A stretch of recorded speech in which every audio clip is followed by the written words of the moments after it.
indeed. 4 for 4. Hello, everybody, and welcome to FailcastF1, second edition of 2020. Happy miserable / Brexit day, Brexit Badger Browse Day. My name is Falkenberg, and alongside me, as always, is the bacon butty extraordinaire, Mr. Zero. How you doing, good sir? I'm all right. Do you know, I'm just flicking through my calendar, and that holy date is not actually in there. It's like Google haven't even tried. What do you mean it's not a social media hashtag for the day to celebrate and put in a sponsored post? No, it's not. Unbelievable. Merry Brexmas Browse Day to you too. Did you have a good week, mate? Has everything been fine? Are you coping well with Brexit?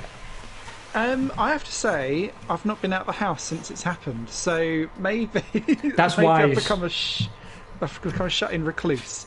But there was a weird thing. I don't know if it's come out actually on the Intel webs, but there was a countdown to 11 o'clock at night here in the UK for a mini weird party, and depending on which channel you was on, depended on like what was going on that station. So, and then Scotland broke out into Auld Lang Syne because they're all sad. But then down in South, Nigel Farage changed the words of Auld Lang Syne to Bye Bye Brexit, and was just drunkenly like screaming off into the distance. It was so bizarre. But the countdown, because obviously it changed at midnight, happened at 11 o'clock in UK time because we had to leave at Brussels time. Yes. So I found that very, very hilarious. I was wondering if you'd attended either of the competing street parties or anything, but it sounds like you've been a bit unwell, and so it hasn't worked for you.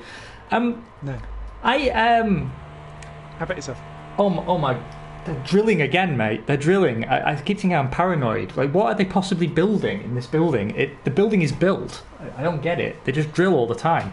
Channel extension. Sorry, I must be coming down off some drugs or something. That was just like a stream of consciousness moment. All good here. I mean, like, people sort of are watching on with a mixture of sadness and bemusement. I mean, I voted Remain, but to be honest, that sort of doesn't really affect me anymore now I've got my visa. I'm trying to be upbeat and chipper about it. I'm trying to be like, yeah, it'll be all right. We'll muddle through. We always muddle through. It'll be fine. Although I did enjoy reading the news articles implying that we would suffer from super gonorrhea, which I thought was a joke. I thought that was like a meme, but it turns out like that was a genuine claim. Like, if Brexit happens, we won't have access to medical research, and we'll get super gonorrhea and super chlamydia and stuff that we can't treat. It was like a genuine claim. So it's good you stayed indoors, mate, and don't play with strangers. I was going to say, like, have they not been to Essex? It's already here. It's covered in super gonorrhea in Essex. Yeah. Crawling in it. I tell you what, they could build runoffs for F1 tracks, and instead of having gravel and artificial runoff, or AstroTurf, as I was watching an old retro F1 race, and Martin Brundle was going nuts over the fact that they were AstroTurfing places. I was like, well, maybe we could just fill it with super gonorrhea.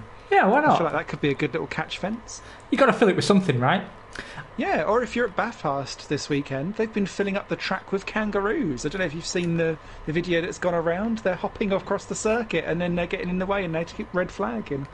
Do you know, if there's one thing I've often said, it's that motorsport needs more marsupials. So, totally. I'm wondering if you should go for the softer set of tyres here. I've gone slap bang in the Smids, but Austria's a bit of a gem of a track for me if I can hook it up. So, well, see, this is the problem. I've enjoyed Austria every year, and even in its old configuration as the A1 ring, I was quite handy round it. However, much like with wet weather, in this version of the game, it's all gone to tits, really, and I don't know what I'm doing. First things first, though, let's crack open my Red Bull, which is appropriate given the team. Yeah. Oh, that is a refreshing Austrian beverage. What is the flavour that is out today, or are you gone for tradish? We've gone for traditional classic for the colour scheme. First things first, though. Let me load Let me load a setup that I made for a Williams several months ago. Haven't fine-tuned at all. I'm going out early. Do you know, why not? Ooh. You devil, you. Why not treat myself? It'd be good to get my eye in. It's going to be changeable conditions in the race, though, going from dry to wet to dry. Oh, no. All right, then start on soft tyres, really. That's what we've learned there. That's what we've learned there. Start on the softest possible tyre. Makes qualifying easier, at least.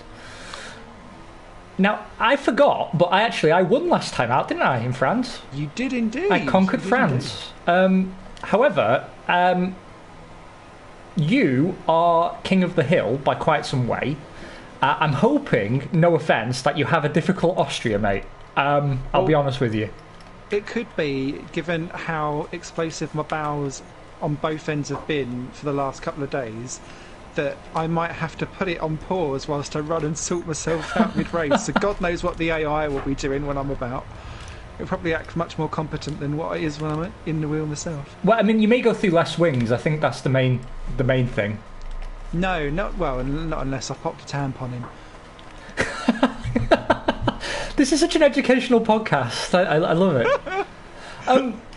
So the big, major, main news topics, I was thinking we could save for the race. You know, be a bit proper, like, but still plenty of other stuff to talk about. And quite interesting. Something that has leapt up on the old radar, though, is I want to talk to you, and I never normally want to talk about this. Formula One teams and social media, because they've all got a bit handy with it, haven't they? I don't know if you've been paying attention to McLaren in particular, but they've been like doing all the behind the scenes MacGuffins, firing up the engine, tours of the wind tunnel, all that kind of stuff. Like, I don't know, but I don't know, what's happened to traditional F1, but I'm liking this F1, the one that doesn't secretly hate its fans. It's nice, like having the doors open for you and being able to see, like, this is how we do things and so on. I mean, they've always tried to some extent to include the fans, but it's never really worked, has it? Hello there, Beetlejuice. And hello, Mana, as well. Hope you are both well. No, I completely agree, and this to me is a bit of the Liberty Media effect, where I think they had to do it on their own channel first before like others would come on board, because everyone's like a bit reticent, and McLaren are onto a winner because of how Lando Norris is just a walking meme machine. So I think so long as they kind of keep that, but I remember you saying, I think it was last episode, where he's like, but just don't make it too false. There has to be like a bit of a line of it still feeling authentically them. And I'd also say, from the McLaren point of view, it's also a Zach Brown effect and the calming down of a post-Ron Dennis era. Yeah, they got sloppy and they all decided that they wanted to eat like Trumpian McDonald dinners, and then once Zach Brown realised that he couldn't be an incomplete slob, now they've kind of flipped the other way again. And I think they found a happy medium. And I noticed as well that our little team, Toro Rosso, were deciding to use thinky face emoji in their latest video as well, and that surprised me. So yeah, it's good to see. And the explosion. Yes. I agree, Beetlejuice. Fernando was also a meme machine, but yes, for very different reasons. That is true. Yeah, and also I think, you want your drivers to be memes that are sort of positive about the team, not just mocking you the entire time. But actually, that's a nice segue into another thing I want to talk about, because I didn't want to spend too much time on the social media thing. I just wanted to give a shout out to the teams for making a bit of extra effort, and I think Formula One management is and Liberty Media is somewhat responsible for that, given the success of Drive to Survive, which is out this month. Yeah, season 2, 28th of Feb. Can't wait for that and see just exactly how many gaskets Gunter Steiner explodes. That's the only reason anyone wants to watch it, I think. Like, we all just want to see Gunther Steiner. We want to see Haas fall apart in front of our eyes like a mouldy cake. I'm so desperate for it. Yeah, I want to see like the process of how he ended up not firing Roman Grosjean again. Because like, if you watch the last season back, I watched it when my dad was here not too long ago. I watched it with him. And made it through the whole season. And it's even more ridiculous when you watch it back now, because the whole season is everybody mocking Grosjean, like even other teams mocking him. Like my favourite bit was it Jonathan Neal at McLaren who said, bet you Grosjean off first corner, and then that's exactly what happens. Oh yeah. And they just like capture this snippet before the race kicks off, and then he actually does bin it at the first corner, and I was like, ah. And all the way through, like when they have that dinner party and they deliberately don't invite Roman Grosjean and said when he wins points he can come to dinner and things like that, and then at the end of all this he still has a job. What the fuck is going on? Yeah. I agree, Beetlejuice. Grosjean must have serious dirt on Steiner or Gene Haas. However, I shouldn't be throwing stones in glass houses, because I've just realised that I've gone out for my first run in quali carrying 11 laps of surplus fuel. For no reason that I can think of. I have no idea why that fuel's in there. I do not need 13 laps of fuel. Ballast for my moves. Yeah, that is not necessary. Yeah, no, I'll be going back through Drive to Survive before Season 2 comes out. That's what I normally do. I'll do like a quick revisit. Feel very sad for the fact that some drivers are about and some aren't. They were all filmed, I believe, and then they've cut Lewis out. I didn't realise he'd cut himself back out again. Yes, I thought we talked about this actually. This was a big deal to me. This really annoyed me. Because I thought that they were back in... I thought that everyone was in for Season 2. Everyone was in for Season 2, and Ferrari is still in, I believe. They filmed with Mercedes, but then I heard that... Initially I heard Mercedes weren't going to be in it, and then someone else is saying just Lewis isn't in it. I don't know what the truth is, because obviously it's not out yet.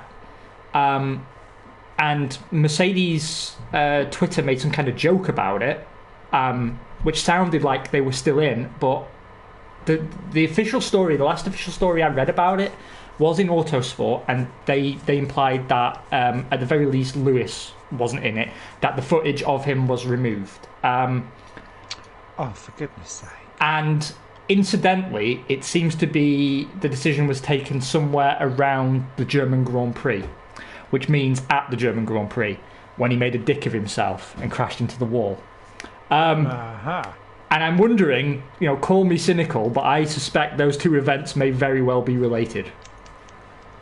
That would not surprise me at all, because then it wouldn't be him showing his best light to #fans. And if maybe he was a bit rageful and they caught it and he didn't like showing off that side, he's one of those people, especially since he's on a bit of a mental health, physical health, well-being, #Jesus vest these days. Maybe he doesn't want to put out a contradiction view, but that's a bit of a shame in a way, because he could have used that as a, do you know what, we've all had a shit day and get back up again, and still kind of done a teammate LH diatribe bollock fest. There's ways you can run about it, and do you know what? I think you've just figured it out. Because it always struck me as odd that even if it was over just one event, why did they cut him out entirely? Why was the request to cut him out entirely? And I think you've just figured it out. Hypocrisy. I bet after every session he tucks into the biggest Big Mac you've ever seen, and then everyone knows his plant-based diet is bullshit, and he's realised that he's been caught. Maybe they went along to a KFC sponsorship deal. Sean Galeo in the background offering him wings, and he just couldn't say no.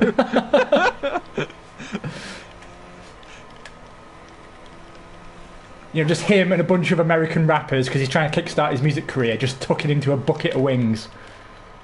Yeah. That'll be what it is.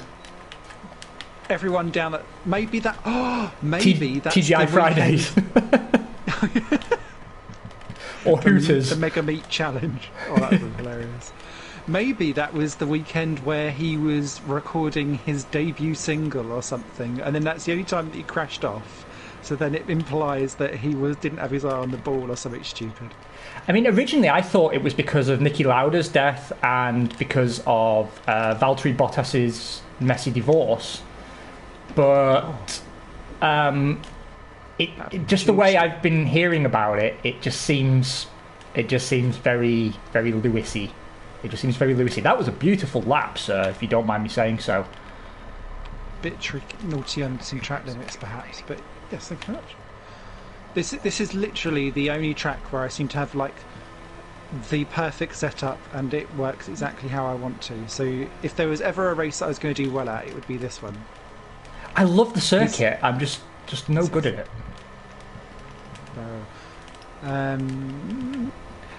But actually, what I wanted to talk about was, look at that, I'm second, and I'm still like 9/10 off you. That was a hell of a lap you pulled out.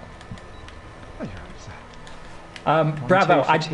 I'd clap if I wasn't on one hand holding the accelerator down and the other holding a can of Red Bull. Priorities. But before we got derailed by Haas and Drive to Survive, what I actually wanted to talk about, Beetlejuice dropped his name, Mr. Fernando Alonso.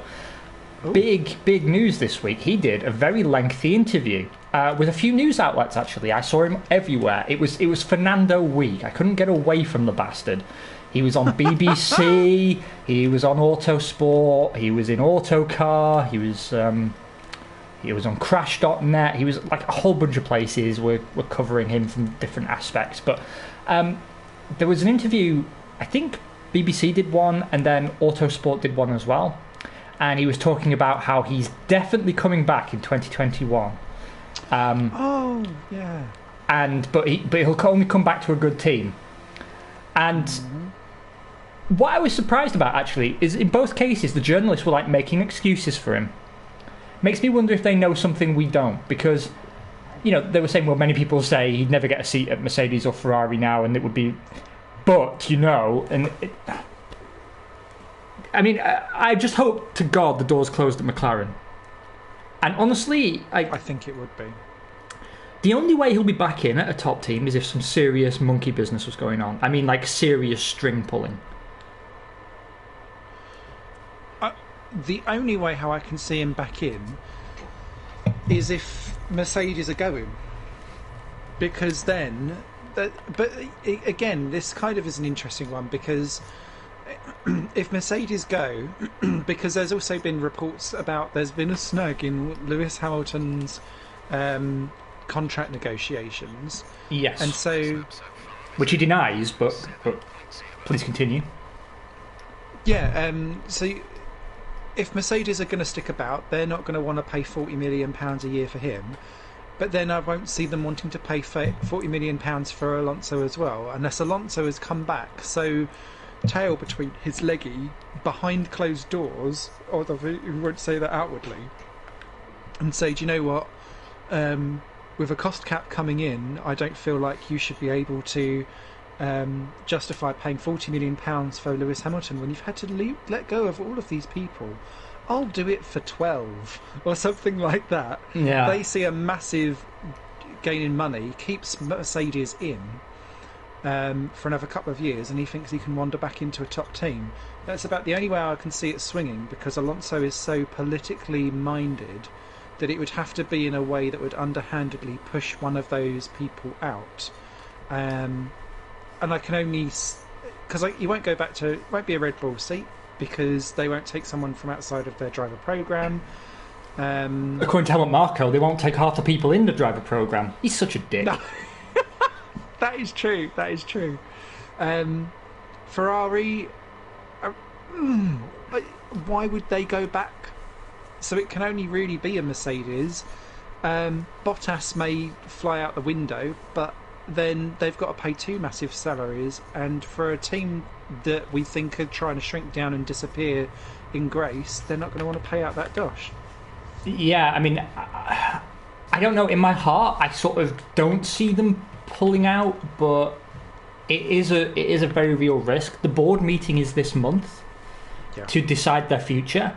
They're saying all the right things to the media, and they're all denying that there's a problem with Lewis's contract. Toto was saying, we have no plans to pull out, but there's no guarantees, which is a very odd sentence. And I think what makes sense from a business point of view is to save the money, which they desperately need to do, leave on a high, take all the championship wins. Mercedes-Benz HPE would stay open and be selling racing engines to the other teams and sell the team off. And part of me could see them doing it. I'm not entirely sure. The Formula E thing threw a spanner in the works for me, but then Toto Wolff said some pretty disparaging things about Formula E this week that made me disappointed in him. He said it's toy cars with real drivers, which makes him sound a little bit bitter that his team can't just walk away with every championship there. Yes, go and learn what your wife's doing. It's interesting because you've got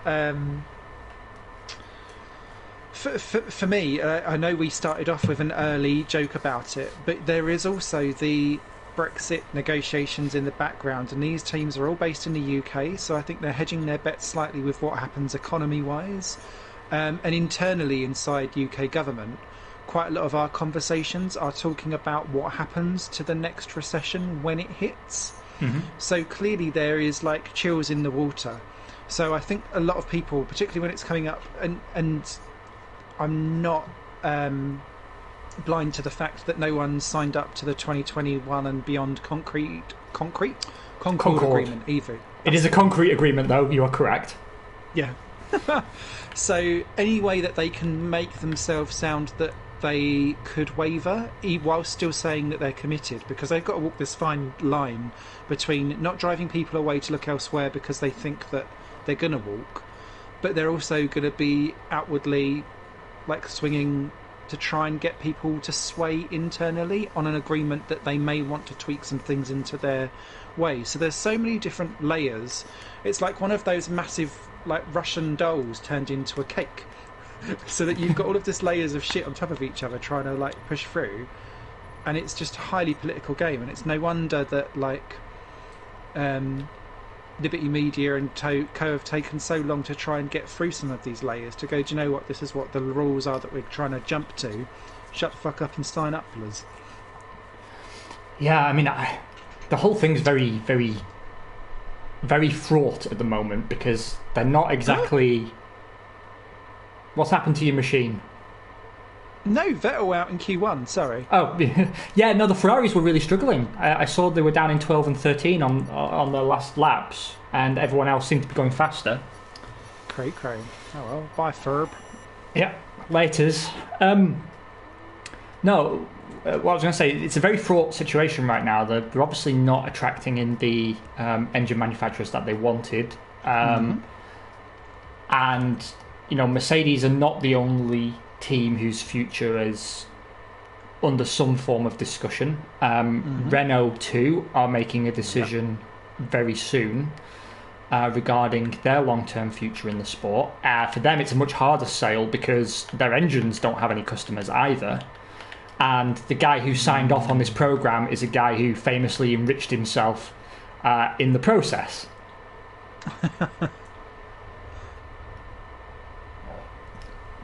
Mr. Beetlejuice, you have raised one of our key topics of the day, and during the race we have much to say on this matter.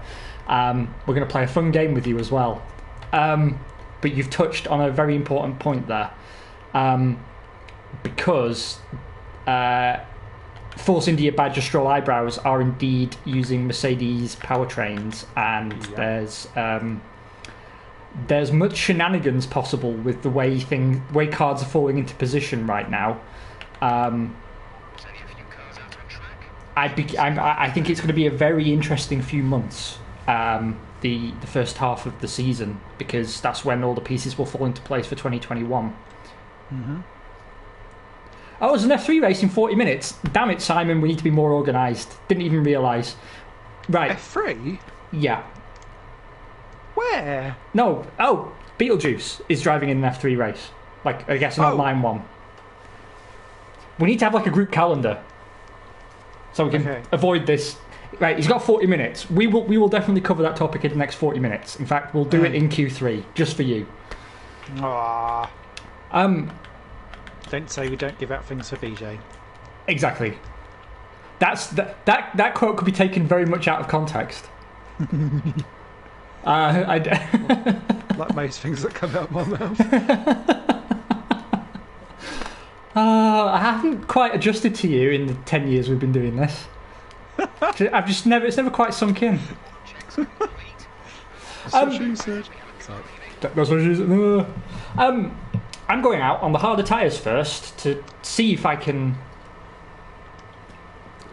find a little pace somewhere on the track, and then I'll blitz it on the soft tyres because it's going to rain and I don't want to be on the slow tyres in the dry period because I'm going to be very bad in the wet, especially on this track because it's so windy windy. Hello there.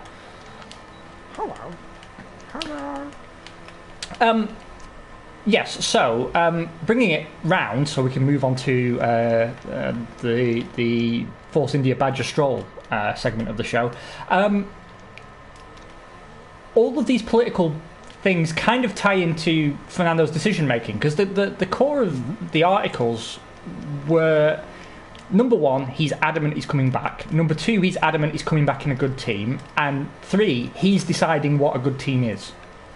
So he was talking about the mistakes he's made in the past when trying to identify which teams were going to be in the ascendancy. I sort of, in the pit of my stomach, kind of think, I think he was right about which teams were in the ascendancy. He just broke that by being Nando.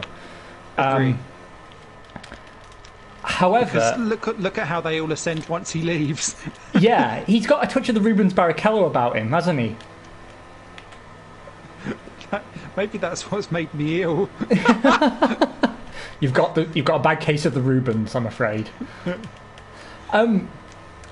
So I'll be interested to see if some kind of deal is done. I mean, part of me did think the Red Bull door was open at one stage because they were having meetings, and he admitted in this article that he'd had meetings with Helmut Marko, Dietrich Mateschitz and Christian Horner over the years about moving to Red Bull. He said Red Bull denied it the whole time, but it did happen, and they were talking about Nando to Red Bull. Obviously, it never happened. And maybe it did happen, but he got fired before he left the room. But he never turned a wheel in anger. Mateschitz decided that he would never amount to anything. That Spaniard. Yeah, you can't trust them.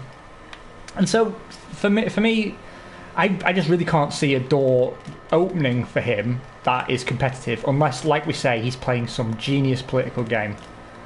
Mm-hmm. And even then, I think it will be bad for the sport. I hate to say it, I'm done with Nando in F1, and I don't need him in F1 to make me feel like F1 is big huge again. We've got plenty of new upcoming stars. There's only 20 spots. I'm taking a leaf out of your book and basically saying, time now, fellas, off you go. Yeah, time's time, Cop. Beetlejuice raises an excellent point here. There's not enough pace in that Spaniard. It's time to call Alexander Wurz. I'd just like to add, it's always time to call Alexander Wurz. Or Pedro de la Rosa, please. Let's get the ultimate Spaniard who doesn't die back. Do you remember when he came back? It was delightful. Oh, Peter Sauber brought Sauber back, and then there he was, and then he popped up again at HRT. Yes. 2 years sad times. Gloriousness. I'm very, very slow.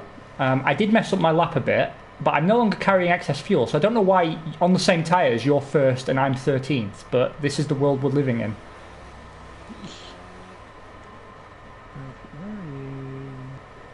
I'm just coming into the pit. I'm going to swap to the faster tyres. I'm going to try again. It's all it's mostly sector 2, but it's Yeah, I think I misjudged some braking points and lost a lot of time there. It'll be fine. It'll be right. We'll figure it out. Right in the night. So, why don't we?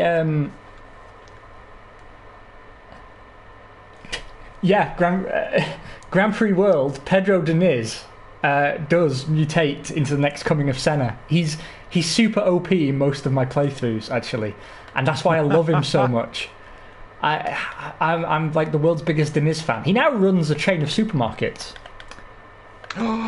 Does he sell microwave dinners? Oh well, if he doesn't, he should. Those would walk out themselves, and he could use the Sun newspaper headline, "Dinny's in the oven," as it's so good. Back when journalism was grand, and actually quickly on that, just for us to talk about motorsport journalism. Good luck to all of the people that have left autosport on the huge exodus / reopening of something called The Race, where loads of the people from, like 3 or 4 people from the autosport team, because essentially it all got shut down and is all like a bit half dead now, have now all gone over to create The Race, but they joined with the YouTube channel called Let's Go Racing, and that's the people that have license to do Super Formula.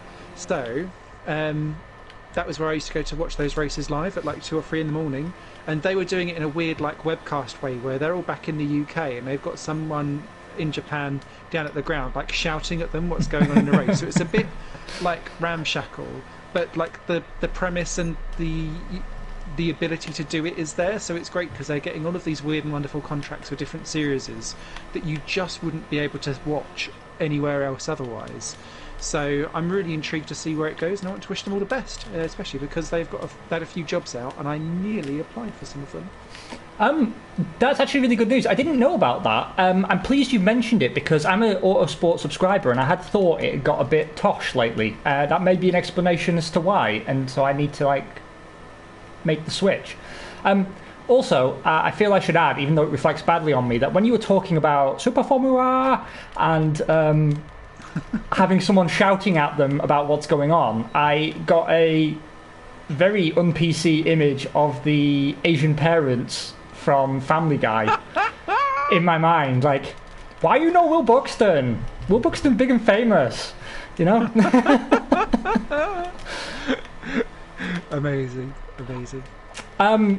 But yeah, I haven't watched much Super Formula, but if I can, I will. And I respect a lot of the journalists who do work at Autosport. I think it's super if they're finding a new home where they can do their own thing. So yeah, good luck to all of them. Okay, moving on. So the big news this week has been one that we were actually talking about 3 weeks ago when we were last live. Oh yeah. The what was at the time the rumor of the holy eyebrowed one's dad purchasing into a certain premium British sports car manufacturer, and them switching their sponsorship allegiance to his team, the now ubiquitous Aston Martin, Force India, Badger, Eyebrow, Stroll, Racing Point, Sport Canada, Pezza. Sport Pezza. Canada. Yeah, Canada Light. Canada. Yeah, that's the official team name. The trucks are very long, and a lot of people were saying that they didn't buy into it. They didn't see it as viable. But I think we all underestimated exactly how far Big Daddy Stroll would go for his baby boy. And how deep those pockets are. I tell you what, you could chuck half of Africa in there by the sounds of it. Amazing. Yeah. I mean, he's a billionaire, so that obviously helps. But do you get the feeling like, I think part of this, because like, what's in it for them? This is what I was thinking. What's in it for them? Because they're not getting a new engine out of this. Basically, they're just getting to rename the team and paint it a different colour and drape themselves in the reputation and legacy of Aston Martin. So either it's because he wants his son's F1 record to include a big name because it was never going to otherwise, or he's realised that Racing Point is the worst name for a racing team ever conceived, and their logo looks like a nipple. And both of which are valid reasons to change your name. Yeah, and they were in a board meeting and they were like, "Shit, guys, we boxed ourselves in here. This name's garbage. What are we going to do? It's embarrassing my son. I mean, aside from the eyebrows and the driving stuff, we need to do something." And then they've realised Aston Martin are struggling, and he's bought into them, and because basically he's sponsoring himself. He's buying a car company to sponsor himself. Mm-hmm. And you suggested we play a game earlier today. Yes. Which obviously we'd like to invite chat into, which is, how far will motorsport dads go for their kids? Now, up until now, I would argue that the title goes to either Esteban Ocon's dad or Lewis Hamilton's dad for essentially living in poverty and starving themselves half to death to get their son to F1. However, none of them, I have to say, have bought an ailing legacy sports car manufacturer just to sponsor the team they bought for their son. Like that is next level stuff. So discuss what are your thoughts on this whole deal, and how far would you go for your son? Wow, just before I do, Manor in the chat says, surely would the name not bring in better sponsors too? And I think there is something about that. The problem is that Williams have cornered this market already, although we've said this before in previous years, they should have done it better. Because, especially when they had the Martini sponsorship, there was a whole James Bond thing going on, which I now feel like they're trying to go for with, eyebrow Bond. Maybe you could just get like one of those fuzzy, furry, like shotgun mics, and just like have it in like a weird cartoon Pixar movie doing James Bond shit in an Aston Martin. Hey, Lance Bond. No, I wouldn't. I think the deal is weird.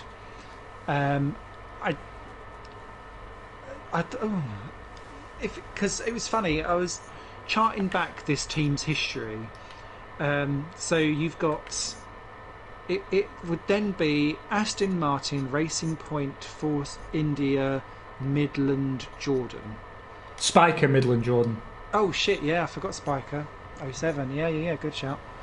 And you just kind of think, I wonder if it's the start of another like swing of changes around, because for me the idea was that, I don't know if it's I think it's a positive, but it's the third like name change in as many years, and like quote unquote takeovers, which to me does not scream stability. And I was hoping that we would start to see shoots of green coming through for the team towards the end of this year when the money was coming through. I don't know, and I don't really have an attachment to Aston Martin for it to mean anything to me unless it's in a GT car. So for me it doesn't feel like it's a real thing. I kind of agree with you on that. I do sort of more associate them with GT racing, and for good reason. I am loving the idea of a British racing green car again, and also on a actually British team, not like some Malaysian cowboy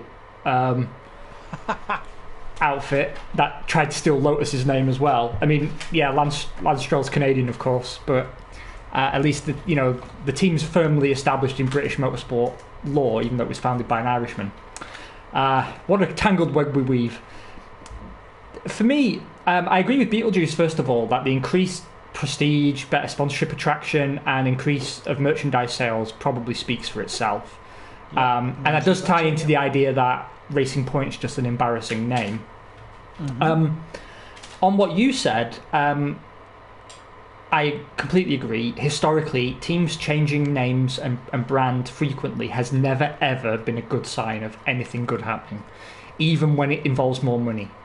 Because I think there's a tendency to not just change the colours and the signs above the door. People feel the need to stamp their name on things properly. Absolutely. And it takes you back to the beginning of the development loop again, doesn't it? Because you'd have thought with I can't see Lance is Stroll. I've forgotten what's Papa's name? Daddy.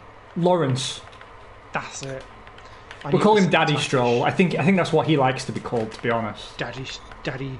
It's funny because in the homosexual world, if you fancy a straight guy and he's got a baby, then you call him Daddy Stroller Meat. Maybe he's got a dad bod. So that means a completely different connotation. No, I wouldn't. Hey, he might be an open-minded guy. Look, just take him by the arm, suggest it over a wine or something. You never know. Yes. Maybe there's a 2021 calendar mix-up where it's Daddy Stroll draped over Aston Martins, very confused. Some lady stroking his eyebrows. It's God, I was ill before. So for me, you're right. When someone comes in and stamps their authority, they don't change the name. Then it's like, I want my guys in, and then it takes them back again. And I don't think Senior Stroll would be someone that would, if you're pumping in that amount of money, yes, you might kind of leave the team because they're very efficient with what they do, but you might want to put in stuff to help them manage with that expansion back to being a full running spending team to understand where to grow and where not to grow. Because if you work in a efficient mentality, you only know what you know, if that makes sense. So you might need someone to help you expand from that kind of thing. Changing the name, bringing in more people again, making it more convoluted, potentially has them to go all the way back to the beginning of that path again, and then it's just another couple of years of them being midfielders waiting to get back forward again. And for me, last time we had British Green in where it actually meant something was Jaguar in 2000 buying out Stewart, and they lasted 4 years of that pissing about because there was too many bored people in putting their fingers in all of the pies, and they never moved forward until they became Red Bull, and even then it took them another few years of restructuring to move forward and get it again. So for me, when that happens, it becomes about car sales. I think because the money coming from, like, he's put 168 million into buying Aston Martin majority share. And then that money is presumably, to some degree, being spent on the sponsorship arrangement, and it's crazy. Beetlejuice, though, is a psychic, because he just raised the point that I was thinking, which is what happens if he intends to run a team much longer than his son is around. And that's a very interesting point, right? Because for me, like, if I had that kind of money and I was going to the trouble of buying an F1 team, right, I'd want to. And I was genuinely passionate about it, and I don't want to just say he's doing this solely for his son, right? I'm sure that's the primary reason, but I don't think it's the only reason, right? And I'd want my name over the door, right? I'd want it to be a proper privateer feeling team. I'd want to, and they've been scared off doing that because everybody already believes that he's bought the team for his son, right? And if you have, you know, the commentators, here's Lance Stroll driving for Lance Stroll Racing. You know, like the only time, I mean, you've had the Brabham family, right? And David Brabham drove for Brabham, but that didn't have the same connotation to it. First of all, because Brabham was already a respected name in motorsport, and rightly so. But also, he hadn't bought his way in, and I didn't get the sense he was there only because of who his family was, and he drove for other teams. No, and it wasn't his dad's name above the door making the pays when that happened, if that made sense as well. So there was like no massive direct association.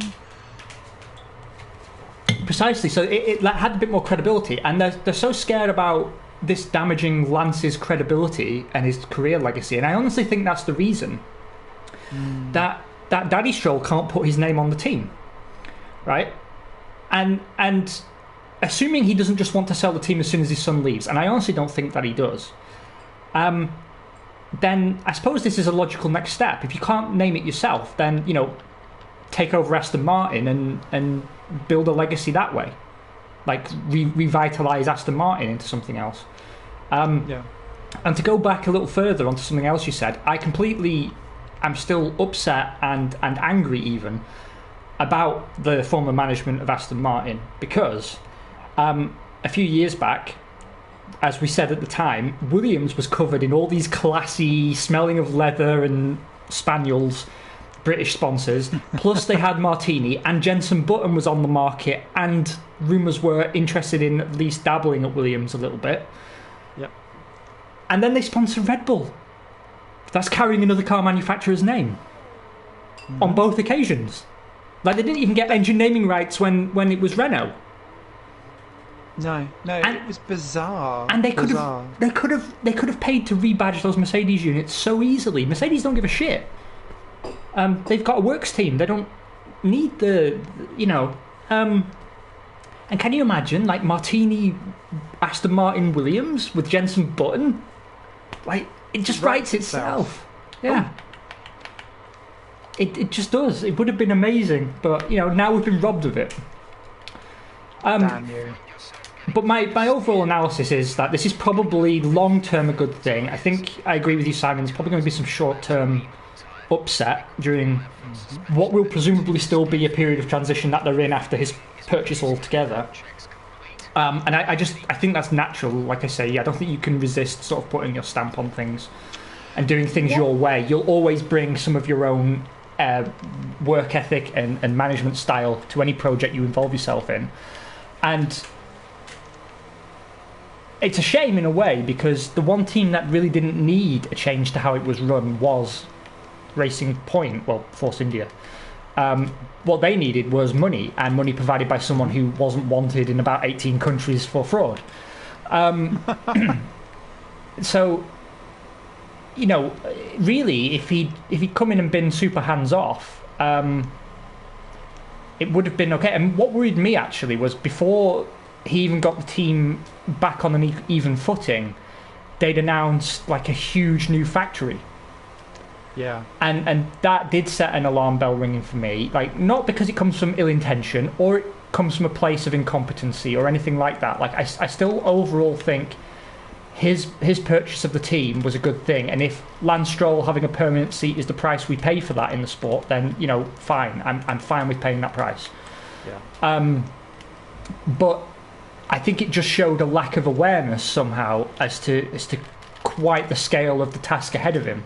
That his first idea was, well, this factory was built by Eddie Jordan in 1990, and we need to get rid of it. And I want to build, a fancy campus and stuff. And I don't want to bash him for his willingness to invest in the team. The worst thing that can happen is a rich person buy a team and then underfund it, and it's just sort of a prestige plaything for him, which has Caterham. I was thinking exactly the same. And Lotus, to be fair. Yeah, Team Lotus that wasn't. Like, what I love about that period of Formula One, as ridiculous as it is to look back on, is that him using the name Lotus incensed actual Lotus so much that they entered the sport for the first time since 1993 or whatever it was.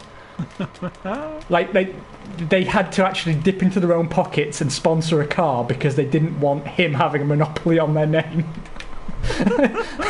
That's how petty it is. Oh dear. Well, I just buggered up my second qualifying lap because I didn't realise I wasn't running in the right fuel mixture. Happens to the best of us. Do you remember the good old days when I would do qualifying laps and forget to use the KERS? Yeah. Fucking KERS. Yeah. Glad we don't have to deal with that in this game anymore. I'm much more disciplined with the DERs. One interesting side note of this Force India Badger Stroll stuff is our favourite taco extraordinaire. Can he hang on to that seat long enough for that team to get into prominence? And wouldn't that be a lovely little redemption arc if they do come back after all those years of wilderness and being dumped by McLaren for basically being a bit argy-bargy-fied and in the fallout of the McLaren takeover years? It would be nice to see that if that team did come up in ascendancy, if he was still around with it, because he has been instrumental in keeping that team afloat and alive and kind of forging how it becomes for them to then take over and make it big. F1 doesn't tend to provide those kind of feel good stories. No. And so when they do, they feel all the more special. I'm thinking Braun in 2009, for example. Mm-hmm. I think Checo deserves his time in the spotlight. I genuinely do. I've blown hot and cold on Sergio over the years, but I've developed quite an affection for him the last few, even though I think the whole thing with him and Ocon made me lose respect for both of them. Yes. I would definitely be inclined to say that I think the team will find its footing as long as the majority of the staff are still in place, because they always have. And now they've got the money to possibly even break into the top three long term. The question, particularly if Mercedes stop running their own team and just become an engine supplier, then there's no reason why they'd be in any way impaired in sort of stepping up a notch, as long as the engines are still developed. But I sort of don't see them as credible for the Constructors' Championship, simply because of the drag factor of Lance Stroll. And I'm not like an outright Lance Stroll hater. You and I defended him pretty vociferously in his debut season and his second season. I am still inclined to defend him now. Like, he's good enough to be in F1. I don't think there's much argument that he's not. But he's a make up the numbers driver with the best will in the world. He's a make up the numbers driver, and I don't see him doing anything that I don't think Marcus Ericsson could do 100% more Swedishly. That is a measure that I am going to adopt now, at least on a weekly scale. Yeah, and plus, Ericsson has the gun show, so we've been robbed on two fronts, really. The eyebrow wrangler is no match for the Swedish gun show, and that would be an interesting one to think of in general, is that if they did come into prominence, he can only get that team to a position where Stroll then needs to do the rest. Wouldn't it be weird if, like, every race they would have to continually manufacture the point that Stroll has to try and win as many times as possible, and they're like, oh, that pit stop, that sticky wheel, and all of that. It would be an absolute hilarity farce for the entire season if he was able to do it. He can always call up Gunter Steiner for tips on defending an undefendable driver. I mean, that's the thing, right? If the team ever did get to a point where Lance was the reason that they were no longer progressing, that's when you really find out where his priorities lie. Yeah. Oh, it's quite an interesting field. George Russell up in 8th for some reason. I spotted that earlier. I was like, I shouldn't laugh too hard, given that we're at a race with all Toro Rosso front row. Hey. Interestingly, I might have better traction off the line because I'm on softer tyres. Yes, you will. Sneaky beaky. So, for me, in summary, optimistic about the whole thing. I will be purchasing some of the merchandise because I'm a merchandise lover. Yeah, that's the word. Especially with your newfound craze of buying all of these die-cast little models. Yeah. Mini champs are still there, mate. Mini champs are still the king, but I bought some from some other manufacturers, and they're very, very nice to have. I've never been a collector in my life ever. In fact, I've always sort of done the correct thing and kind of bullied people who collect things. But I have to concede that there's something satisfying about having them there, all lined up. Because I've also I've only really taken cars that mean something to me, like from races I remember or teams I had a fondness for.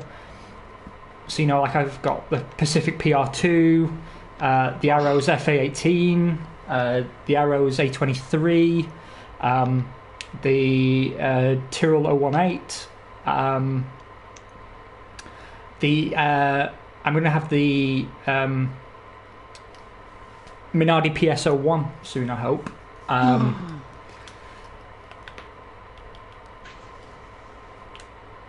Well, that's the next stage, Beetlejuice. There will become a time where it's like, I must have them all. I saw the other day that, I think it's a Minardi PSO2, you can buy like a diorama of a 1/18 scale car, which is a lot bigger than the ones I have, with a complete pit crew, and it's like a pit stop diorama. Oh, wow. And I saw it and I was like, oh, I want it. I want it really bad, but I'm not allowed it because it's a ridiculous waste of money. Okay. Good luck. Good luck. Let's try to not hit each other. I think that would be a good goal for the start of this Grand Prix. Okay. No, we hit each other anyway. No, that was Verstappen hitting you. Yeah, and now I've been hit by someone else. Oh, God. Can we... Oh, we can't restart, can we? No. For fuck's sake. What a ridiculous start to this Grand Prix. Oh, virtual safety car. And my front wing is knacked. Hopefully the virtual safety car will mean you can pit and play. So the latest patch, version 1.20, has basically said that if there is a car stuck in the middle of the track, they will VSC it much more now. That could play to our advantage. I've tried to stack everyone up a bit. I hope that was helpful. No. Oh no, not judging by that map. No, I'm very, very far behind. Very, very far behind. I don't think it's recoverable, to be honest, given that I have to stop again even if I stop now. No, Bottas. That was quite a lap. I'm really annoyed at that start. Did we? I didn't feel you touch me. No, we didn't touch. You gave me plenty of space, but I had Verstappen on the outside and I think it was Bottas on the right side, and I broke early to try and avoid a collision because I knew Verstappen would turn across me, and he did. But then, as we came out the corner, he braked on the exit of the corner, so I ran into the back of him, and then Bottas hit me on the side, and it just spun me round. And then I got hit by a Force India while I was trying to get back onto the track, and that spun me round again. And now I'm miles down the back. Bottas has just put me off as well, so... And Magnussen in second? What is going on? We have no luck this season. I'm good. We're going to do this. And I'm losing a lot of time now because the car won't hold in fast corners, so I have to come off the accelerator on corners that normally I could take flat. And it makes me think I should pit.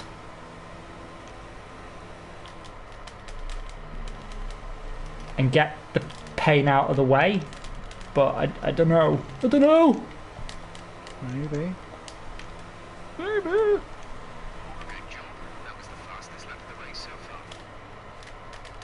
then again, while I'm setting fastest laps, maybe it's better to just stay out and run with it.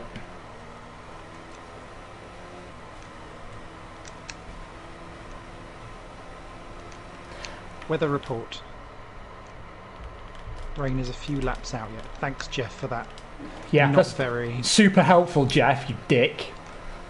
It was supposed to start raining at exactly the moment I needed to pit for my tyres, which means I would pit for softs. Mediums as it is now. I would pit for mediums and then suddenly find myself having to come in 3 laps later to change to winters. Because reasons. Boom. Anyway, so, like, things I would do are 5 minutes until the rain falls, apparently.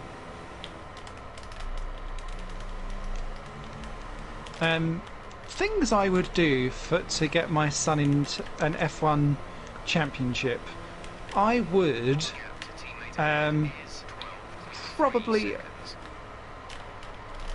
comb Chase Carey's tash daily.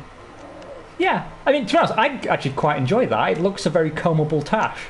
There's an ASMR mass video waiting to happen. Yeah. I would heat up Ted Kravitz's meat and potato pies. That is exactly what I would see him eating as well. Yeah. Well, that's that's what he's doing. Like every time he's not on camera, but you hear him in the pits. You know that he's just put down a fork and a meat and potato pie that's still in like the silver foil tray. Mm-hmm. It's like fresh out the oven, and he's affronted that you've ruined his lunch to ask him what tyre strategy Bottas is on. He does spirographs with the Frey Bentos tins. Oh, I love a good spirograph. Now I'm getting nostalgic. All this talk of models of Pacific PR2s and spirographs. I was going to say something more about those models, actually. What was I going to say? Oh, that was right. So, as I've been ranting to you for about a month now, Simon, I bought some shares in NIO, the Chinese car company, and Formula E team. Interesting that I doubled my money, more than doubled my money actually, which is lucky because that was the first time I've ever invested in anything, and it was a pure guess. But because they made me a bit of money, I bought a Mini Champs model of their car from last season. And I have to say, up until now, I've only had F1 models, but the Formula E models from Mini Champs are superb. And because of the Gen 2 car looking so awesome, it may actually be the best looking car in my collection now, even though the livery is pretty milquetoast. Nice. And I have ordered a LMP1 model to add to my collection. Which I got for the princely sum of €9.95. Nice. So it's probably crap, or damaged because someone eBayed it me. Amazing. Talking very very briefly of Formula E. Have you seen it? They've been posting shots of changes to something, and one of them to the Gen 2 car, or if they're doing a Gen 3, I'm not sure. And one of the pictures has me mildly concerned. Which one was that? Because if it's the one of the world's biggest diffuser that makes it like the Batmobile, I can't agree with you. I actually love the look of that diffuser, but please go on. My worry is does that start to bring in some aerodynamics to their formula? And if it doesn't, and apologies, I have no clue because I have about as much knowledge on aerodynamics as I do on waistlines. So if it doesn't mean anything aerodynamically, then I'm good. But my worry was that it was starting to look a little bit like a rear wing that actually could be played with, and if that's the case, that's going to potentially make the field a little bit more spread out and more difficult to pass. Well, I don't actually know the answer. The reason they've gone for a diffuser and the reason the Gen 2 cars don't have a full rear wing is exactly the reason you're concerned about. The cars are specifically designed to be able to race each other close, and that's why the circuits are the kind of circuits they are. Partly it's like a USP thing, like races in the city centre. But they knew they would never be going to full circuits where you need the aero to maintain speed. Relying on just mechanical grip would be pretty daft, like Spa, for example. A diffuser, at least, and any ground effect elements. That's what F1's been talking about toying with, right? Because you can't really disturb ground effect, and that's why it was initially banned. Because, that and the fact that it made the car a billion times faster than everything else. But setting that minor detail aside, wings are affected by the wake of the cars in front, whereas ground effect isn't, and it's just sucking the car to the ground. And it allows for much closer racing. So when they slap on a big diffuser, I don't know if it's just aesthetic, but what it's telling me is that when the new powertrain rules come in I think it's a few years away, they're already toying with the levels of downforce that would be needed to keep the cars racy and controllable. Right. So I don't know. I liked it. I thought it looked kind of good, and it's nice to see it visually differentiated from Formula One. I didn't like the look of the Gen 1 cars, I'll be honest with you, at all. Gen 2 cars I love very much.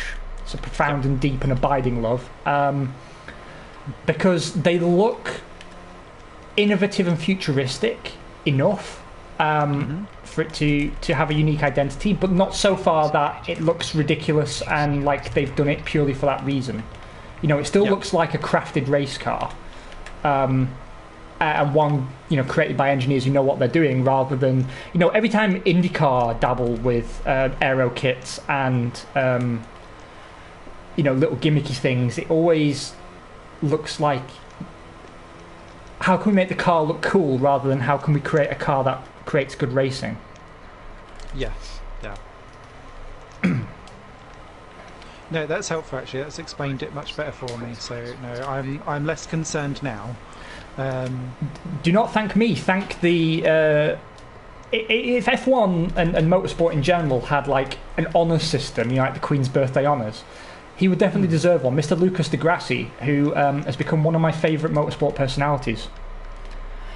I wasn't a huge fan of his as a driver, and he sort of seemed kind of forgettable in F1. But as an advocate for motorsport in general, not just electric motorsport, and as a source of knowledge, I think there's few currently active drivers who offer the same level of insight that he's capable of doing, and he's been so instrumental in Formula E from the start. You know, he tested the first ever car, he helped develop the first ever car.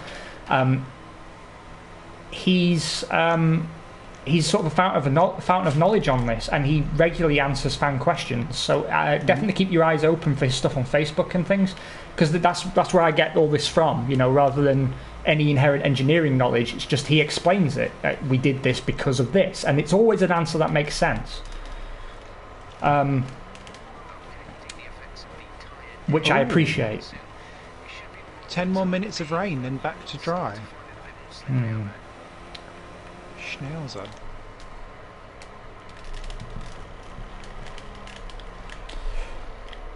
I did really like Lucas de Grassi when... sorry, I do like Lucas de Grassi. But there was a particular Twitter thread that he done around circuit design that I found really, really interesting. And then that really helped me dovetail into Alexander Wirtz talking about circuit design on the Beyond the Grid episode that he was in. And it's interesting that they kind of have the same ideas and principles and stuff like that, and made me much more happier for circuit design. Although I must say, I am not liking the look of the Las Vegas layout. It looks like a cross between Azerbaijan and Long Beach, which doesn't actually sound too bad, but it's in a bad way. Yeah, I was going to say, not in a good way, right? Yeah. It's really weird. There's some tracks in Formula E that I think need a rework and some reconsideration, but I don't know how involved in that process he is. I mean, he does seem to have a good eye for what would make for a good circuit, but ultimately it's down to like there's a much wider group of people making those decisions, I guess. And the geography of where they go as well. They're much more limited, aren't they? Yeah, but the fact they managed to get the first motorsport event in Switzerland for, what was it, 75 years? I think that's a big deal. And for me, that track looked weirdly nuts as well, with those massive hills in. I think it's getting time for inters, and I've pitted already. It's not far off. I've just gone off at turn 2 very wide. Oh, yeah. What's it telling me for? Inters. I'm on to inters. Intermediates. Okay, fitting intermediate tyres next. Fuck it, I'm just going to pit again and get lapped. It makes it easier for me to chat. Like, there's zero chance of points now, so... I don't know. This race is going to go all over the shot, a bit like that can. Yeah, but I'm already a pit stop down, and I was last. So Okay. pitting again feels a bit. But then again, I was behind Hamilton, and he's not come in. One more stop today. One stop left in our strategy. I'm leaving the pits as you're coming in. We almost double stacked. What I will say is the car feels immediately better, so I don't know why everyone else hasn't stopped.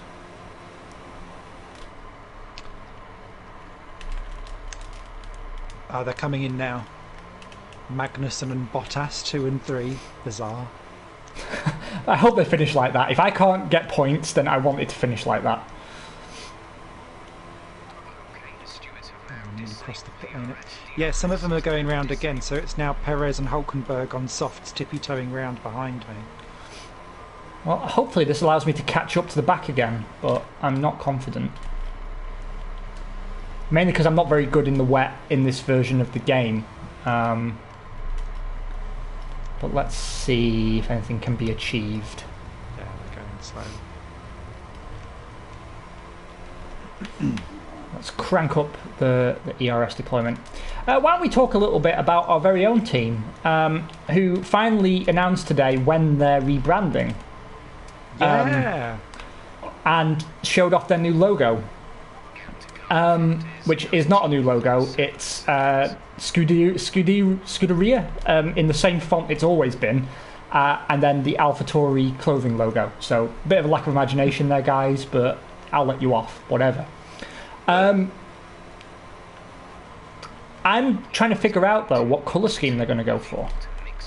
It's interesting because that logo has no colour in it whatsoever, and I was hoping that that would give me a bit of a tip off, because if they're going to go for a complete rebrand, like a load of their clothes on that brand look proper Twatty. gothic-y, yeah, twatty, gothic, miserable, cut to a stupid cloth.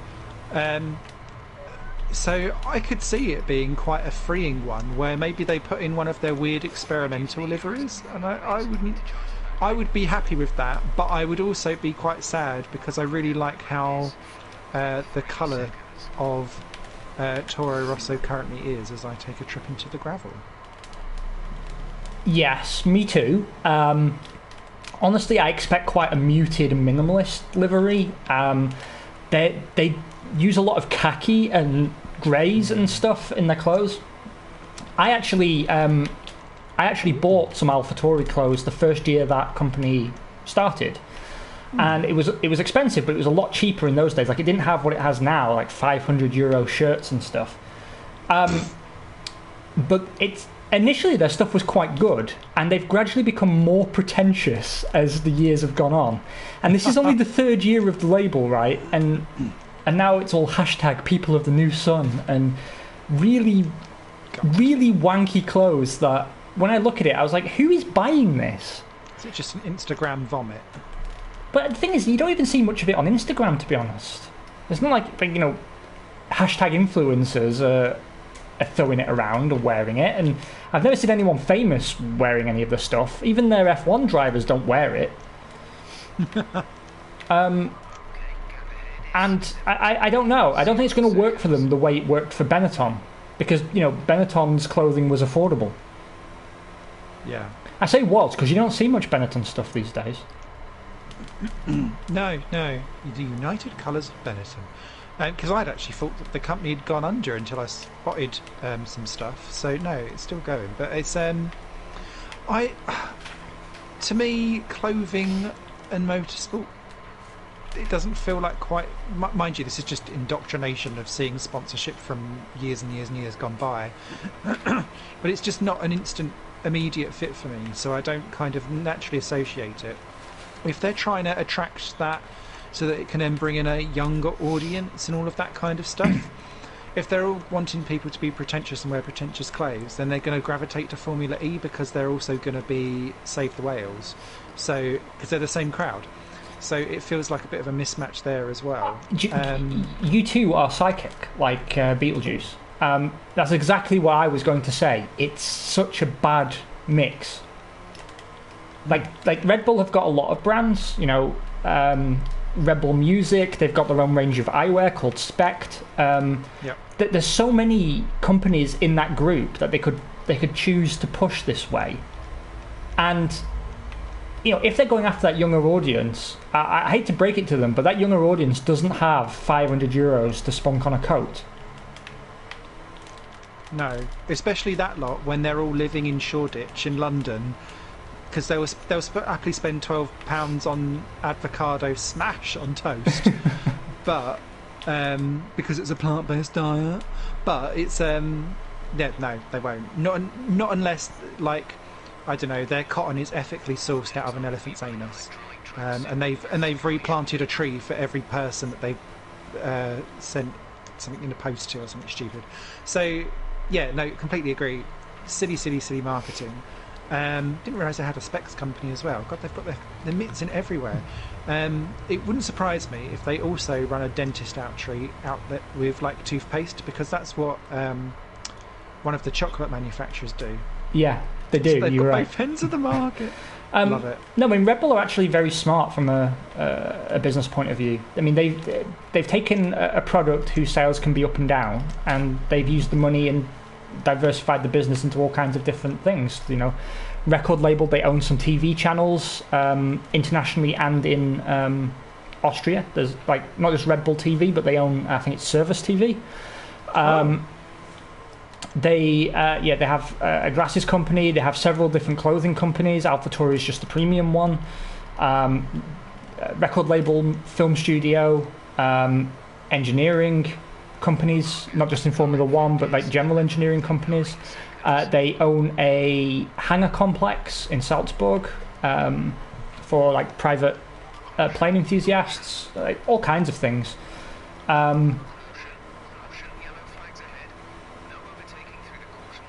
And they own, racing tracks, stadiums, sports teams. It's a very diverse company, actually. And still privately owned, which is weird. Like, you can't buy shares.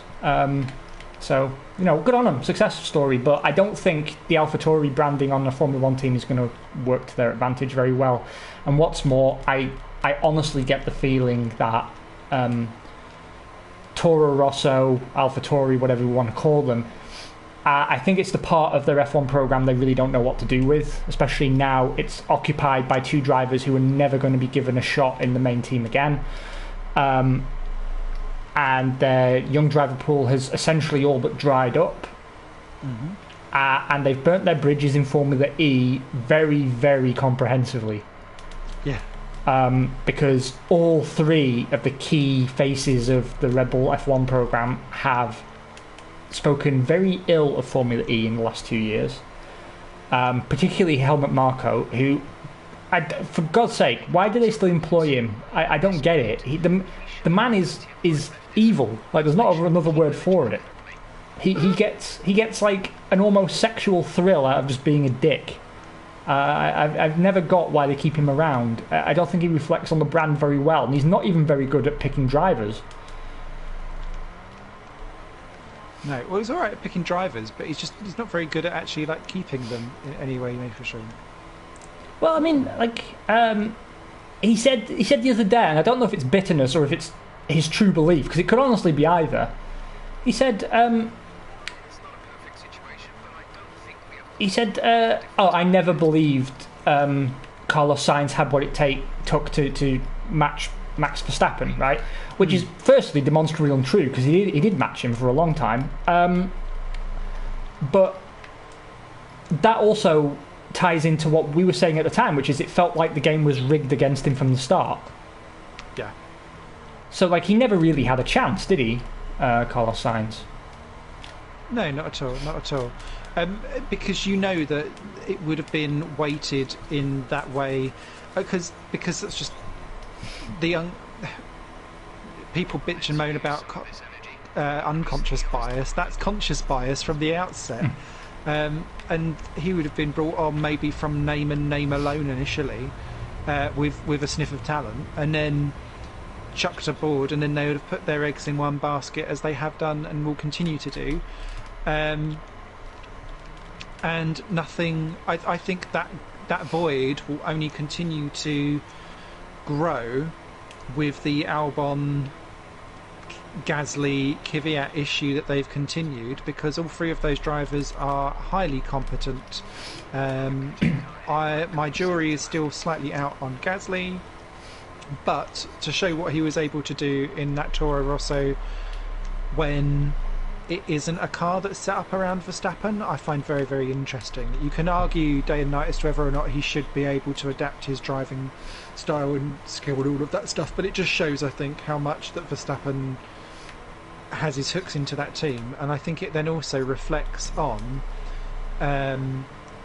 Ricciardo, but also Sainz, in being able to match and deal with that. Maybe the hooks were less in for Verstappen earlier on in his career there, but it was clearly set up to be the Verstappen show, and the fact that Sainz made it not be the Verstappen show, if you actually look statistically, I think shows just how good Sainz is, and that we're now reaping the benefits of that later on. Sorry, that was a really long rant. No, but I there's nothing in there I disagree with. I mean, what I want really is a Carlos Sainz McLaren World Championship before Verstappen wins a title. Because Verstappen will win a title eventually. He just will.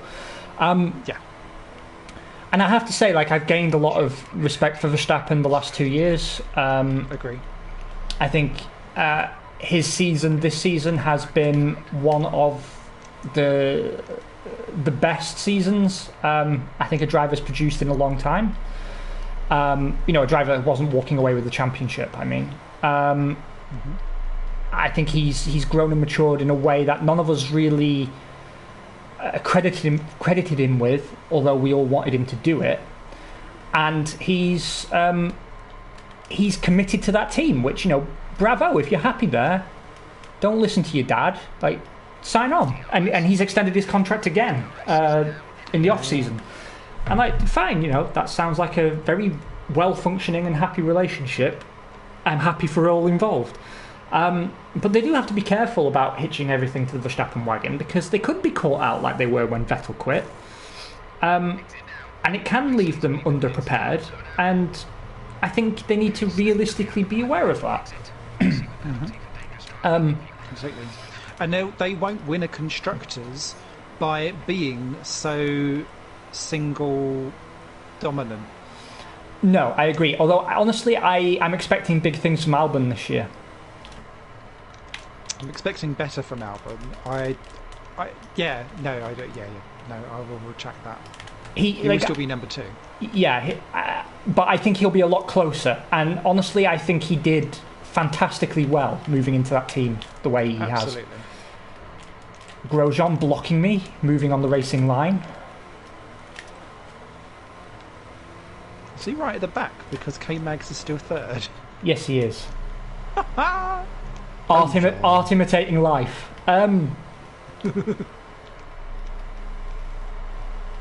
Other less interesting news, Haas have gone back to their original colours.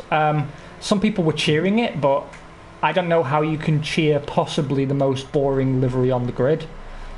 Yeah, I don't like. Not a massive fan of. It just looks like someone went to B&Q and got like a toolbox and was like, "We'll paint the F1 car like that." It's really dull and uninspired for me. It's just the epitome of the corporate logo livery, isn't it? Yeah. Yeah. And it's not even American. No. It's just vomit in a can. So yeah, super bland. We repeat ourselves and we talk about Haas quite a lot, but definitely a make or break season for Haas, I think, and probably a break season, I would think. I am not totally convinced they're going to sign the Concord Agreement and sign up for 2021. Ooh. I don't know why they would. Because it's clear that they don't know what they're doing. I think he is the least likely to sign, but that extends to people wanting to know what goes on with Formula One in general, and then I'd extend he doesn't know what he's doing, just to Formula One in general, and building and maintaining a car and signing a driver that he actually likes.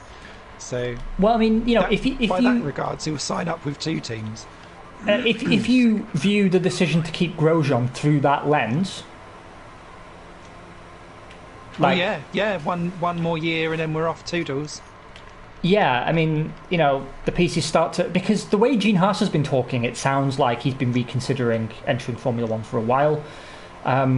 Gunter Steiner obviously just wants to be in F1 so badly that, you know, he's doing his best to put a positive spin on everything, but there's very little positive takeaway from last year, except that by the end of the season they figured out that the car they brought to Australia was faster than every single subsequent version of the car,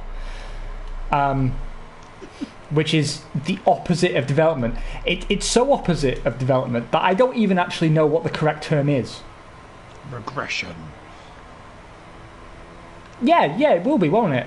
Instead of progression, it would be regression. Yeah, well done, Simon. Bonus Carol Vorderman points for you. GG. Yeah, it would definitely be a season to forget, except for the fact that they've probably still got bills to pay from last season, and like he's made no secret of the fact he's in there to compete, and he wants to compete at the sharp end, and the team has pretty much continually gone backwards. Especially so in the last season. They are hitched to Ferrari in a way that's very difficult to unpick. Mm-hmm. And Sauber are back being the preferential partner. And they're sticking a chassis on. They're sticking a monocoque on running gear and chassis designed by somebody else. Mm-hmm. For use by other drivers for other purposes. His whole business model works if Formula One continues to move towards customer supplies, so there's talk of it now being extended to the gearbox, and I think that like things like that may sway him more towards the staying, because then it means that everyone's on more and more equal playing fields. I just think that Formula One differentiates itself because like some of this stuff is done differently, and so I don't see it ever going as far enough to keep him sated, so therefore mean that he will be competitive beyond being top of tier 2. I'm going to make a prediction here. I think for at least part of the season they may find themselves being outperformed by Williams. That's my honest hope. And not because people always think I hate Haas. I don't. I honestly felt like last season was a long time coming. That's the season they should have had in their first year if there was any justice in the universe. Because they, we can go back to the 2014 episodes. They undermined the integrity of the Constructors' Championship. That was always my problem with them. That they were a sign of either things to come or some failed experiment that would damage the sport. And I still believe it could be either of those things. I don't care about my 3-second time penalty. I'm 15th, Jeff.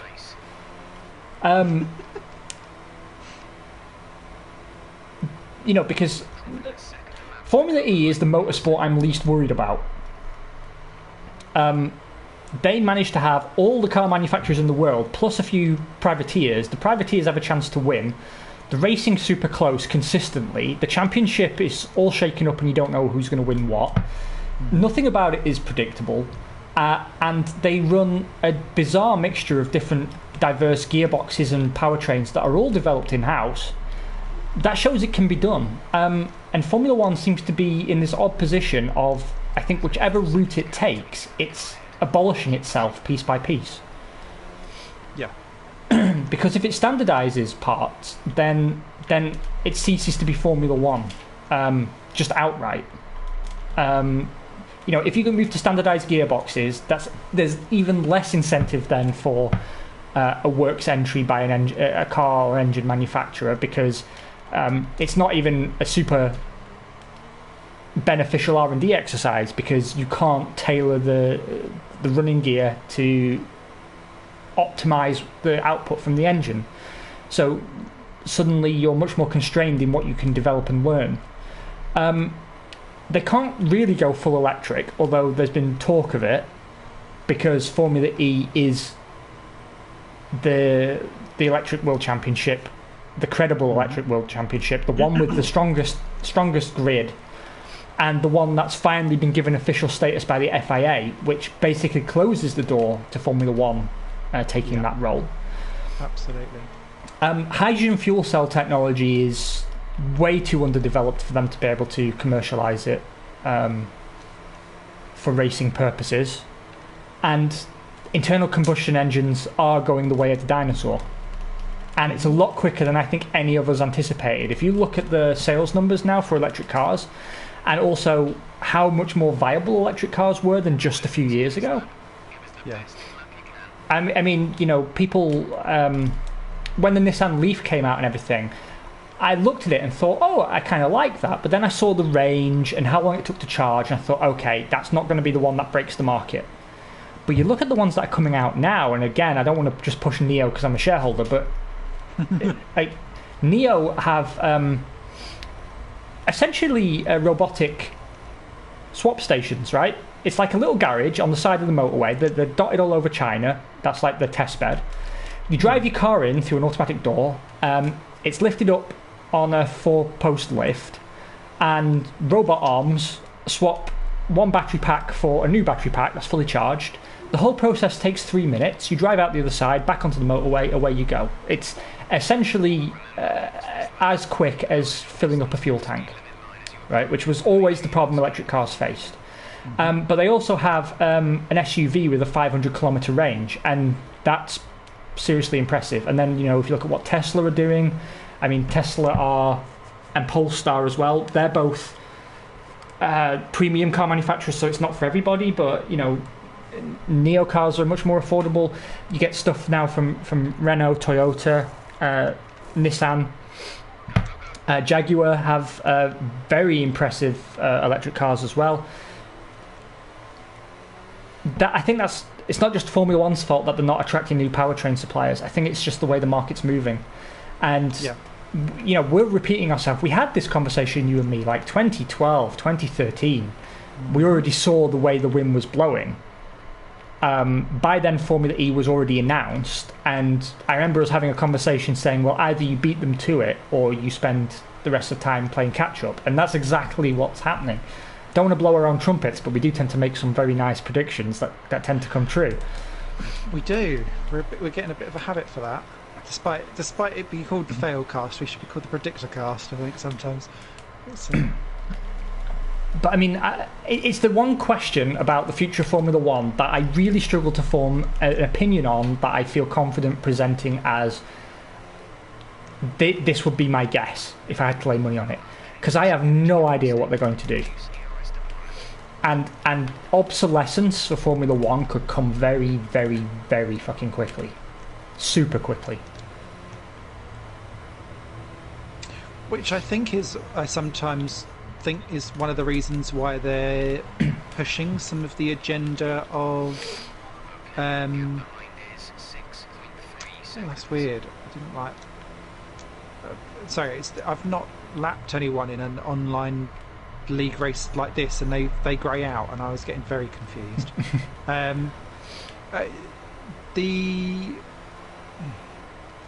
I think that's some of the push as to, like, if we aren't going to be roadworthy, do we now try and push ourselves as an entertainment sport? And I think that's where the push for standardisation also comes from as well. But then you're essentially saying, do you know what? Off you go. And and there's something for me as well around, like, if you know you can't appease all of the fans who have got yesteryear glasses on going, this is crap, then you admit it and just stop trying to appease that and decide your direction and go. The problem with Formula One, and this is intrinsic back to all of the agreements, the fact that all the teams have more say and they'll have less say from 2021, and that goes down to Ferrari blocking Toto Wolff from being able to join the FIA to help them make the sporting decisions, all of that kind of stuff. Like, it takes years to unpick all of that, but the world moves on, and then you become less road relevant, or less sport relevant. So then you've got all of that going on one side. The other side is that the world moves on, and so you can't react to all of these different changes.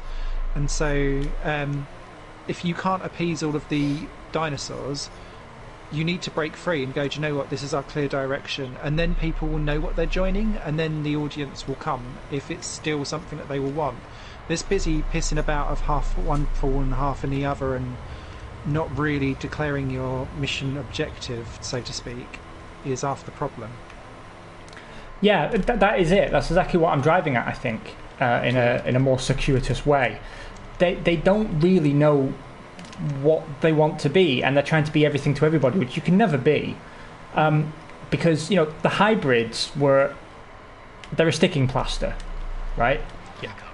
They're an attempt to keep more manufacturers in the sport, right? But the lifetime of hybrid power units is very, very short. It's already over.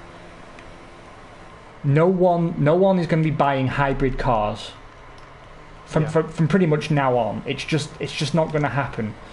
Now, you know, charging times for full charge are down to like 30 minutes, and they're going to keep coming down. And then, you know, companies like Neo have the battery swap, which is essentially as much time as it takes to fill a tank. Hybrid loses its point completely. Mm-hmm. And, you know, even Ferrari have announced an all-electric sports car now. You know, them and McLaren were the ones that were really pushing hybrid in a sports car setting, and then Toyota were the ones pushing it in a consumer car setting. Because I can't think of many other hybrid cars than really like the Hyundai Ioniq and the Toyota Prius. Aside from that, you didn't really see many hybrid cars, right? I think Honda had one or two. But they were either very, very efficient ICEs or they were all electric. And, you know, that's still the way it's going to be. So the question now really is what you say. Move towards greater standardization and, you know, almost spec parts, and you would definitely lose me as a fan. Some people think that's kind of a reactionary position to take, but for me, the battle between the manufacturers and the engineers is as important as the battle between the drivers. Mm-hmm. I want to see the cars compete as much as the drivers, and it's not what I come to F1 for. If I wanted to see like drivers compete on equal terms, I have a whole bunch of series to watch, and you know, I do like spec series, because I think like Formula E, GP2, to a lesser extent IndyCar, because they actually are like the fastest on American terms. I think those spec series but particularly Formula E, is showing that it's not ultimate speed that is required to put your name on the door to say this is the best racing that's out there because we're so fast. It doesn't need to be. Yeah, I mean, and Formula E isn't really a spec series. They have a spec chassis, but I mean, all the running gear, like the brakes, the gearbox, the powertrain, that's all, you know, formula based, and everyone produces that was a bad example. Like almost everyone produces their own. I mean, I know by that definition a lot of spec series with more than one engine manufacturer is not spec, but no, I mean, and it wasn't a bad point you were making, including them. It's just, my point is, what it shows is that you don't have to lock everything down to have great racing. Yeah. It's just F1's problem is that there's no powertrain that they can make themselves the home for, and for it to make sense, unless they become more of a spec series in general and they revert to V12 and V10 units, make it about the spectacle again. And there are companies that still have viable V10 and V12 units. Ferrari, Lamborghini released the V12 car a few years back. I mean, they won't do that again. But, you know, there are those engines on the market. and you say, okay, we need companies to develop racing engines that are purely motorsport enthusiast engines that have no application in the real world. So maybe you get companies like Neil Brown Engineering, Cosworth, Mugen, and you say, we'll pay you for the power units. So the sport, out of its shared kitty, pays them a contract fee each year. And they're still incentivized to compete, to develop the engine. But they can't just decide to pull out because it doesn't make commercial sense for them. And then the sport has the innovation that it needs to attract people and spice up the show. And, it has a spectacle of loud, gas-guzzly engines and very fast cars. And you recapture the spirit of old Formula One, but without the reliance on car manufacturers. It's a difficult model to make work because suddenly you're losing a lot of works funding, a lot of interest from manufacturers in running a team. But it opens the door to privateers again, and as long as you've got the eyeballs, then the sponsors will come back, and maybe it becomes more commercially viable.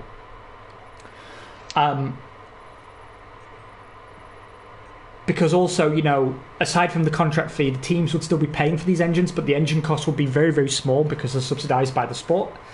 And I actually think that could work, but you just have to accept that this is F1 in almost like a stasis pod. It's like a time capsule for the future.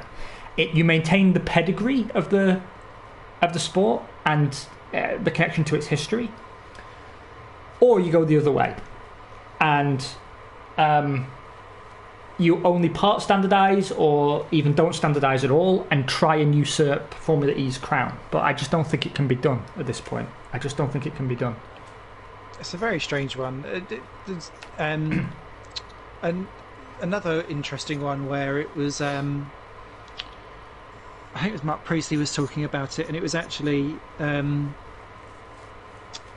basically changing F1 into a efficiency race, as in like you are given all of these different parts and you have to make it as an efficient engine / power units, whatever they go down, as possible.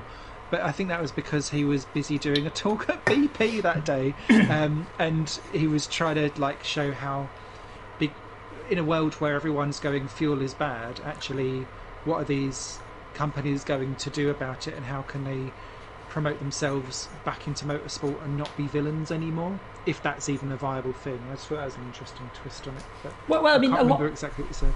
Particularly BP, but a lot of these fuel companies, but especially BP, are investing in next generation power tech. Yeah. They're moving, like British Petroleum literally changed its name to Beyond Petroleum because they knew they had to move beyond it. So they're investing in a lot of different divergent technologies to find what's going to become their business going forward. It's the same as you're seeing in the tobacco industry, right? With them all starting spin-off companies to decide, okay, what are we going to do next? Because people aren't smoking anymore. And once vaping is finally extinguished, which it will be because there's a whole bunch of problems with it, they're going to have to do something else, right? And these companies are aware of that, and I think that should be embraced and encouraged. So I think he did the right thing by pushing that message to them. That said, I just don't know how you could reconcile that with a Formula One anyone would want to watch, because they tried going down the efficiency route to some extent already by penalties to disincentivize engine changes to reduce waste, tires that need to be very strictly managed, and all people did was complain. I mean, I kind of liked it because it eventually, once they loosened the leash a little bit, resulted in high deg tires that they had to pit more frequently to change, and that gave us divergent strategies. But one would argue that having 5 compounds of tyre at a Grand Prix is already inherently wasteful, so I don't think there's an easy solution. But for sure it's going to be an interesting 5 years, because it could be, and I'm really not saying this for shock value, I'm saying it because I'm genuinely thinking about it, this could be the last 5 years of F1 as we know it. Yeah. Well, on that bombshell. yeah, congratulations, sir, on your race win and resuming your position at the top of the Drivers' Championship. Yeah, Spammy didn't score a thing. He was second last, so... He was, but he deserved it for hitting me. Verstappen also failed to finish. I'm languishing in 6th. It's been a hell of a season for me. I had the pace, though. I was the second fastest on fastest lap time after yourself. So if it hadn't have been for that unpleasantness, it might have been all oh so different. You'll get some luck soon, though, mate. And I'm hitting some of the tracks that I'm much more problematic at, so I think the swing may start to happen. You're better in the second half of the year. Well, what I care about really is us winning the Constructors' Championship, and we are well on the road to that. 22 points clear now of Mercedes. The bulk of those points coming from your good self, but still, nevertheless, between us, we are on course for our best ever Constructors' finish. We've never finished higher than 3rd. No. And only once did we reach 3rd, and prior to that, we never finished higher than 6th, I think, or 7th. Yeah. And this is going back to when there was 12 teams as well. So Yeah. Wincast. Love it. Well, thank you to everyone who joined us. I hope you enjoyed the conversation. I know I did. And Sure. we will see you in 2 weeks' time. We will do, and I think we might have had a couple of car launches by then, or at least be about to have them, so we can do some livery discussions. Maybe start thinking about predictions and stuff like that. It's my favourite time of the year. It's my favourite time of the year, all this. New cars, predictions. So join us then. Christmas all month. Have yourselves a good weekend. Take care. Bye.